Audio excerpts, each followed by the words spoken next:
fan of the Bernie wing of the Democratic Party. And one thing that's kind of troubled me about them recently is a lot of people's refusal to talk about the Russian issue in the Trump cabinet. I think Kyle Kulinski from Secular Talk might have called it the liberal Benghazi or something like that. I know some people on TYT have kind of glossed over it. And it's kind of confusing to me because what I'd like to ask you is, why is it that a lot of people in a movement whose goal is the elimination of, corruption in politics and money in politics, why are some of them uninterested in the issue of a corrupt foreign government's influence over the president? Very good. Brilliantly stated. So I don't know what Kyle or the Young Turks have been saying about this particular issue, so I couldn't comment on that specifically. I can speculate a little bit. So I've gotten some emails from people who say, hey, Trump Russia is nothing, and many of them happen to be Sanders supporters.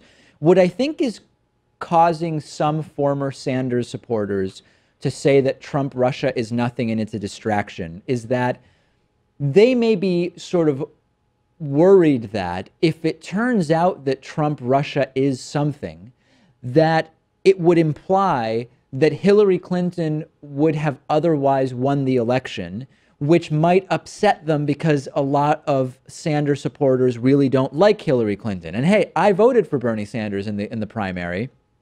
And I think Hillary Clinton is way too conservative on many issues.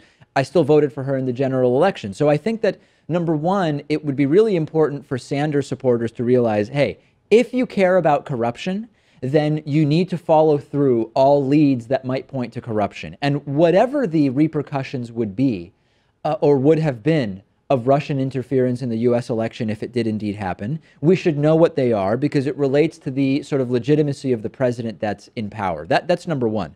Now, there are other people who have been contacting me who say they don't believe that Russian interference would have changed the outcome of the election. That's fine, right? I mean, we're talking about two separate things here, and the collusion that may have taken place between Trump and Russia is relevant, and it would inform the legitimacy of Trump's presidency, regardless of whether it would have changed the outcome of the election. So I think that there's sometimes a misunderstanding of what the issue is from some of the people that deny there's a connection. But yeah, I don't know how anybody could fairly look at all the evidence right now and think there's nothing to... So there seems to be a divide between Sanders supporters and liberals, with some, like Secular Talk and TYT, completely, some people at TYT, saying that there was no collusion or it has no significance.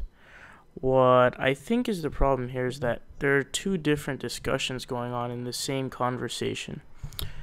What is the truth is that there was collusion, which is not good, and it would, the president colluding with another foreign government to win the presidency within a country is unacceptable and is treasonous. However, to say that that is the reason why he won against Hillary Clinton, I totally disagree, which I think David made a good point there. So clearly there was collusion. However, that would not have resulted in a Hillary Clinton election win had the supposed collusion not occurred. So that is the truth. And I'm a little disappointed, frankly, in Secular Talk of just completely denouncing everything. And it's very disappointing to see. What's up, guys? It's Saul Hill here. You guys are watching The Progressive Voice. Make sure you guys click subscribe down below. We're fighting Donald Trump tooth and nail, and we need your help.